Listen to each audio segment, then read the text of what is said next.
Sinisterism is about finding the primal aspects of the left-hand path, primal in history, primal in the psyche, thus obtaining truth. Thomas Leroy.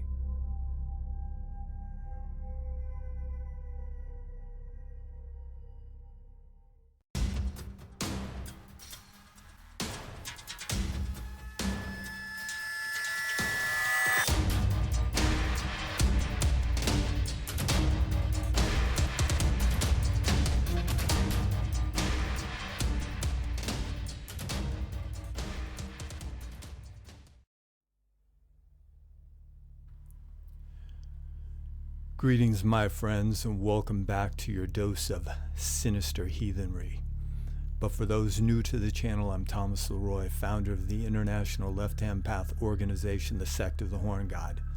The sect is an educational foundation created to not only make those with a black flame aware of its glow, but to also restore the shadow aspects to the ancient gods by going deep into the past, not only historically, but also psychologically. For the primal depths of the psyche are limitless. So, if this sounds interesting, make sure to like, share, and subscribe. And if you want to learn more, join the organization, the Sect of the Horn God, at the link down below. Thank you.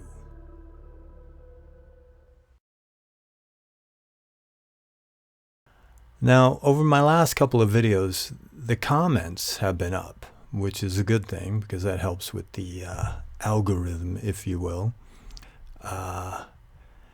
So even the negative comments, for that matter. So because of that, I have decided I'm going to respond to some of these comments. All right, so let's begin with this one. If their practice works for what they want to obtain, their level of comprehension, there's no point in getting deeper. Not everyone is in for primal knowledge, nor willing to pay any price. Good point. Most people aren't. That's why most people are on the right-hand path, be it occultic, pagan, or religious.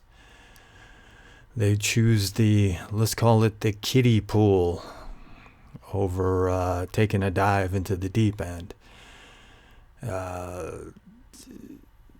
Also, it wouldn't be advisable to dive into a kiddie pool, if you will, because you'll probably break your neck, if you know what I mean. So yeah, that's I have no argument with this statement, with this comment. All right, let's see what we have here. Left-hand path is so good till it starts having dogmas. Yeah, you don't want the left-hand path to become overly dogmatic, even though there are specific, let's call it, attributes that make up what the path is. Yeah, you do not want the left-hand path to become overly dogmatic, because then it will no longer be the left-hand path. Okay, what is next? I feel pagans are more hippie than reality. I've often viewed life as a duality. Without darkness, there can be no light. Especially after the death of my brother. I never had a problem with death, but a very curious mindset kicked in. I have not lost a sibling. I am not looking forward to it. I feel for you. Thanks for sharing this. That last part, I never had a problem with death, but a very curious mindset kicked in. I guess what you're saying is you have experienced the ugly side of reality. And when that happens, one of two things can happen to an individual. You'll either be forced down into the depths where, getting back to that swimming analogy from earlier, you better know how to swim. Or what it'll do, it'll keep you from venturing into the deep end whatsoever, and you'll stay in the kiddie pool, meaning you'll just sit and wallow and feel sorry for yourself. For a lot of us, for the vast majority of people that are on the left-hand path, it's because something happened to you. Like a lot of people, my childhood was a shit show. So I think that's a big reason why the fluffy shit doesn't work for me. I tried, let's say, the standard pagan shit and Wicca and so on and so forth way early on, and it made me fucking cringe. Some people need more. And that's basically the reality. That's the reality of this path. Some of us need more. And part of that needing more is a need to get to truth, not simply belief. It's easy to believe. I mean, you can be presented with nonsense and you'll accept it because it makes you feel all squishy inside. It makes you feel good. That doesn't work for people who basically got kicked in the head by reality. All right? You know, it goes back, it all goes back to Nietzsche too. I mean, whatever doesn't kill you makes you stronger, okay? A lot of these people, in a sense, it killed them. Whatever that darkness was, it killed them. And it, in a sense, left them in the kiddie pool. All right, they're dead. They'll never progress. They'll stay in that mundane, sad state. So, all right, what do we have here? As dark and moody as this is, never trust anyone keen on dark stuff so as to indulge on dark stuff and there be no backlash from the cosmos. I have watched Star Wars enough times to know that the dark path uses you more than you ever could use it. And then there's a YouTube video, I guess. All right, Luke. Stay in the light half, you know. I don't know how to respond to this. I really don't know how to respond to this. If somebody has a good response, find this comment in my last video, my video about left-hand path paganism. Find this comment and respond to silent. Oh, good. I don't know. Okay. You know, don't be rude. Don't be mean. Don't be rude. All right. I don't like rude people. But basically ask what this person's getting at. All right. And if they can clarify. All right. Let me see. What is next? I agree and appreciate they upload 100. If I may suggest a video topic, it'd be great to know your thoughts on artificial intelligence and where they're headed.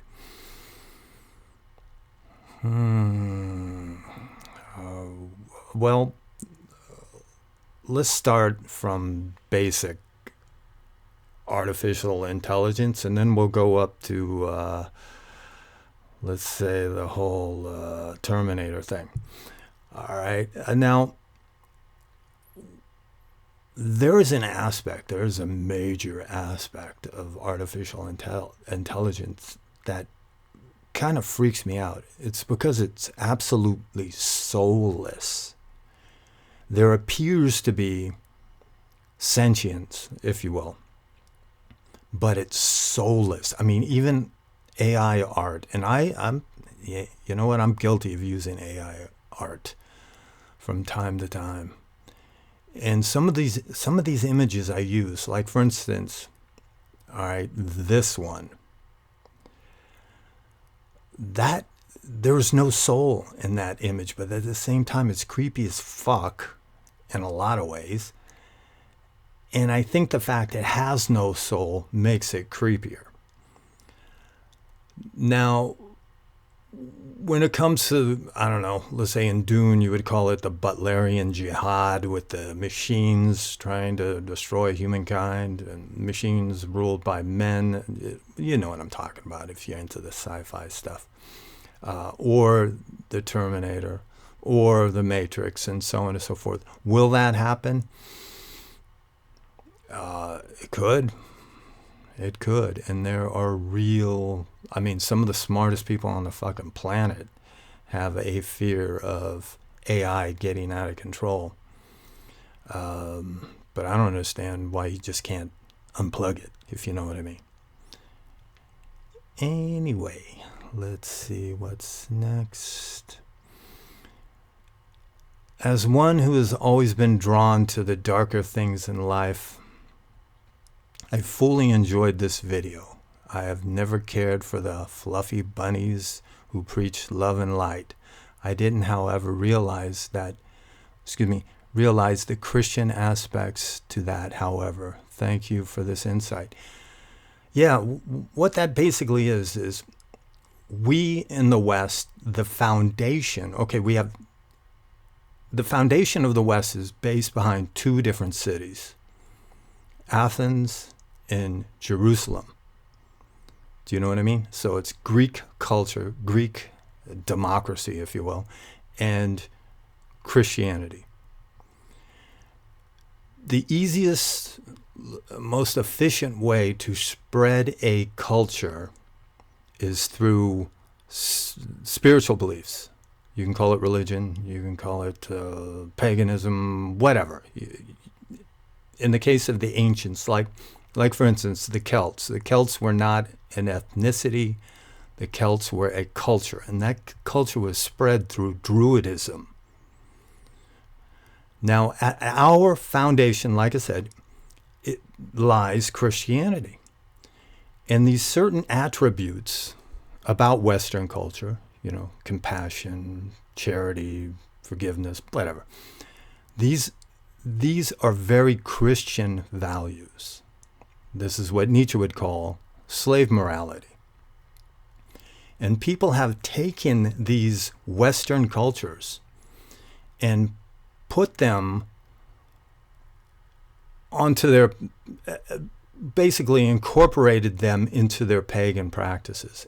And these ancient peoples, the Druids and those who practice Odinist beliefs and so on and so forth, would not recognize those values. So my point with the last video, with left-hand path paganism, is try to adopt a pre-Christian interpretation of what the past was.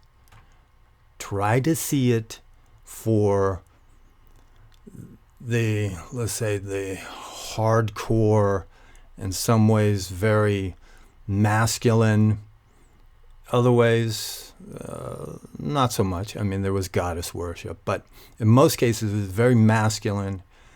It was, as we would see it from our 21st century perspective, barbaric. See it from that perspective. Try to, like I said, try to push away the taint of modernity. Then you'll hopefully achieve some truth in your practice. Okay. Oh, here we go. Guillotine Gang. Seems odd to quote yourself at the beginning, but let's see how this turns out. And then there's an edit, and it says, well, I'm glad narcissists have a religion for themselves. That's nice. Well, it appears just from your comment here, Mr. or Miss Guillotine Gang, or they or them or whoever, you too are a narcissist, just in the tone of this comment. And if you are, come and join us then. You know, we don't bite unless you want us to. All right. Now, who? Oh, okay. Seeker, check. And what do you think about black magic practices that are focused on harming other individuals? Are you okay with those practices? Yes, I am. If those people deserve it. And some people do deserve it.